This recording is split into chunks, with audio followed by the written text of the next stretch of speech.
कर्जतमध्ये मिसळ कुठे चांगली मिळते हा प्रश्न आला की एकच उत्तर, भाई शिंदेंची मिसळ. झणझणीत मसाला, अस्सल घरगुती चव आणि प्रत्येक घासात वाह असं म्हणायला लावणारा स्वाद. शिंदेंची मिसळ म्हणजे चवीची खरी ओळख. कर्जतला आलात आणि भाई शिंदेंची मिसळ खाल्ली नाही तर तुम्ही मिसळची खरी चव अजून चाखलेलीच नाही. तर आजच या, कर्जतची मिसळ म्हणजे भाई शिंदेंची मिसळ. अधिक माहितीसाठी संपर्क 9067208163.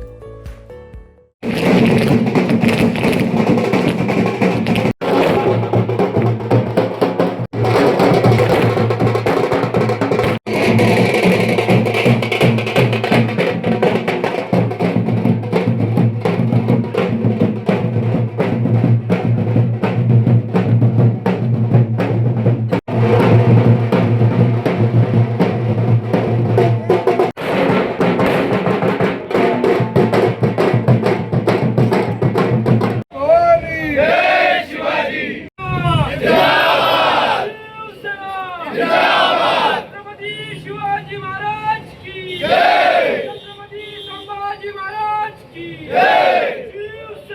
जिंदाबाद. सेठ आगे बढ़ो, हम तुम्हारे साथ हैं. सेठ आगे बढ़ो, हम तुम्हारे साथ हैं.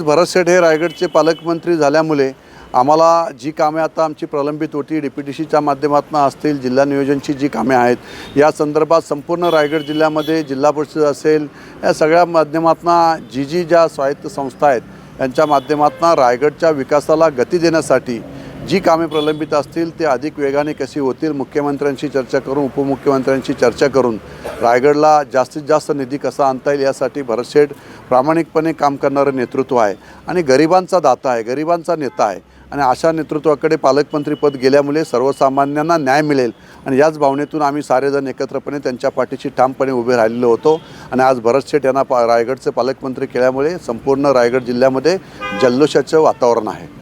होय, नक्कीच आज संपूर्ण रायगड जिल्ह्यातील आणि माझ्या मतदारसंघातील सगळ्या शिवसैनिकांसाठी, जनतेसाठी रायगडच्या आनंदाची गोष्ट आहे. उत्सवाचं वातावरण संपूर्ण रायगड जिल्ह्यामध्ये आहे की आज नागपंचमीचा दिवस, पहिला श्रावणी सोमवार आणि आज भरत शेठ यांना रायगडचे पालकमंत्री म्हणून आज घोषित करण्यात आलेलं आहे.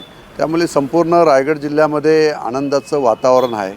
खरं तर आपल्या सगळ्यांना कल्पना आहे की भरत शेठ हे रायगडचे पालकमंत्री व्हावेत यासाठी तीनही आमदारांनी केलेला संघर्ष हा संपूर्ण महाराष्ट्राने पाहिलेला होता आणि त्यामुळे आमची सगळ्यांची मनोमन, सगळ्यांची इच्छा होती की भरत शेठच रायगडचे पालकमंत्री झाले पाहिजेत आणि त्यासाठी टोकाचं राजकारण संपूर्ण रायगड जिल्ह्यांनी आणि महाराष्ट्राने पाहिलेलं होतं आणि म्हणून आज रायगड जिल्ह्यामध्ये सगळीकडे आनंदाचं वातावरण आहे की ज्या भरत शेठसाठी सगळ्या रायगड जिल्ह्यांनी एकत्रपणे येऊन हा संघर्ष केलेला होता, त्याच भरत शेठ यांना आज रायगडचे पालकमंत्री होत असताना मनस्वी आनंद होत आहे.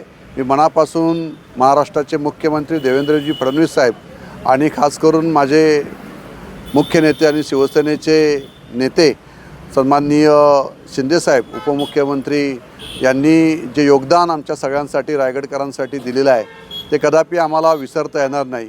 कारण शिंदेसाहेबांचं पाठबळ आमच्या पाठीशी ठामपणे उभं होतं आणि म्हणूनच भरत शेठ हे रायगडचे पालकमंत्री होऊ शकले.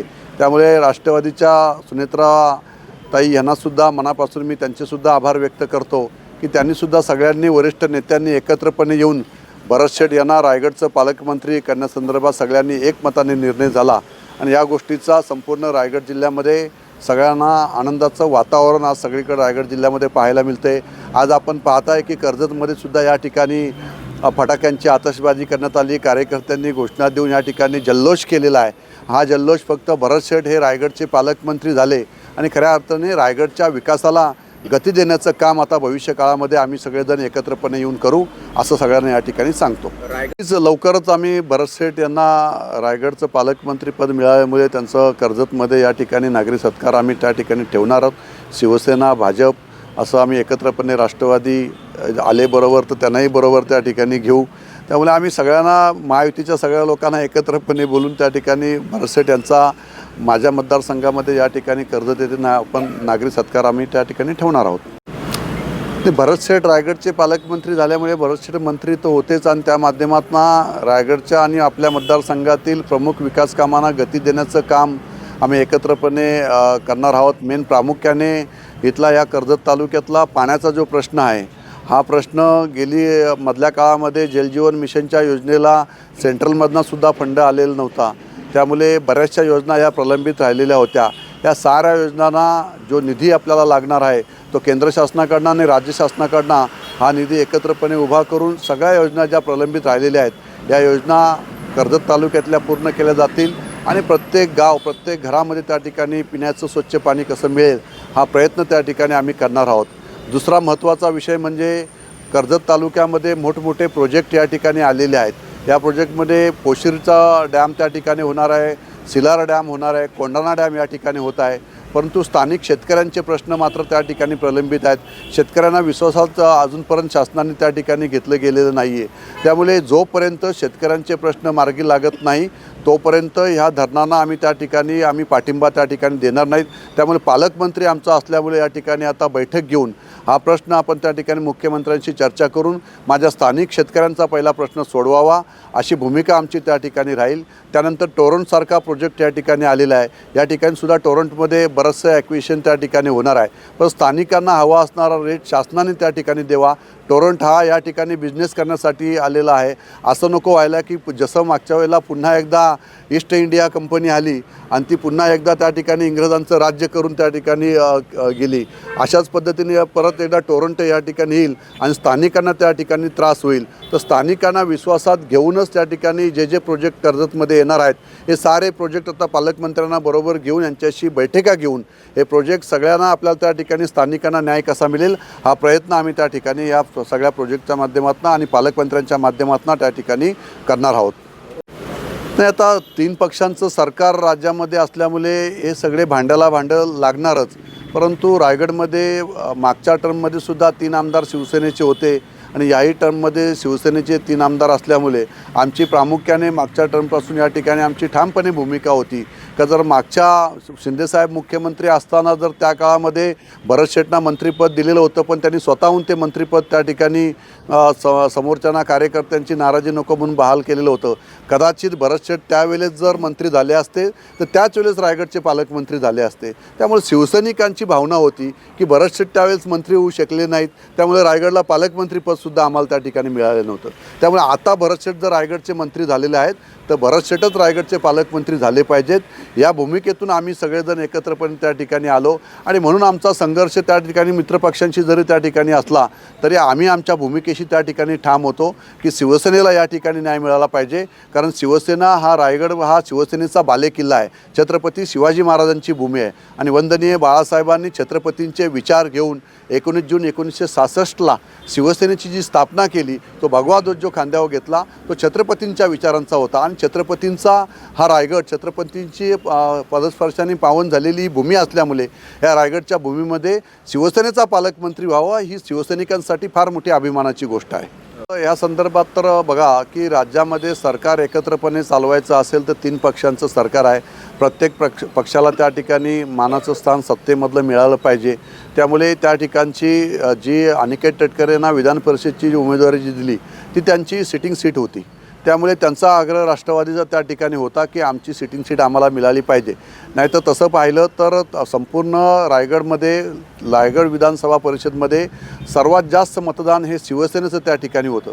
त्यामुळे शिवसेनेचा क्लेम जो होता त्या ठिकाणी होता, परंतु सिटिंग सीट असल्यामुळे आणि सत्तेमध्ये असल्यामुळे आपण एकत्रपणे त्यामुळे त्यांची सीट त्यांना सोडणं त्या ठिकाणी बंधनकारक होतं.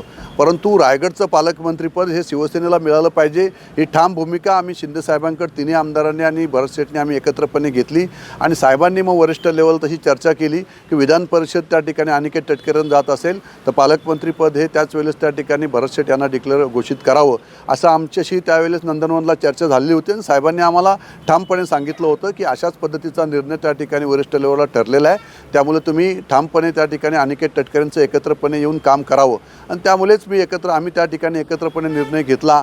आम्ही सुनील तटकरे साहेबांशी चर्चा केली, त्यांचेही स्वतःहून मला त्या ठिकाणी कॉल आले. भरत शेठसुद्धा त्या ठिकाणी उमेदवारी अर्ज भरण्यासाठी येणार होते, पण त्यांचा वाढदिवस होता, त्यामुळे त्या ठिकाणी कमीत कमी 8 ते 10 हजार लोक त्यांना भेटण्यासाठी त्या ठिकाणी दरवर्षी येत असतात. मग त्यांनीच मला त्या ठिकाणी सांगितलं की तुम्ही आणि त्या उदय सामंत अशा आम्ही दोघेजण त्या ठिकाणी त्यांच्या उमेदवारी अर्ज भरण्यासाठी उपस्थित राहिलो. त्यामुळे शिवसेना, भारतीय जनता पार्टी, राष्ट्रवादी हे वरिष्ठ लेवलला सगळे एकत्र आहेत. कर्जत मतदारसंघातले असणारा विषय हा पुढील काळामध्ये सुनील तटकरे साहेब त्याचा योग्य तो निर्णय घेतील, त्या निर्णयाची आम्ही वाट पाहत आहोत. तुमच्या जाहिरातीसाठी एक संधी मोठ्या प्रेक्षकांपर्यंत पोहोचवा. व्यवसाय असो किंवा इव्हेंट, विकासनामा सोबत जाहिरात करा. स्क्रीनवरील नंबरवर आजच संपर्क करा. विकासनामा, तुमचा आवाज, तुमची जाहिरात. तसंच विकासनामाला सबस्क्राईब करा आणि अपडेटेड रहा.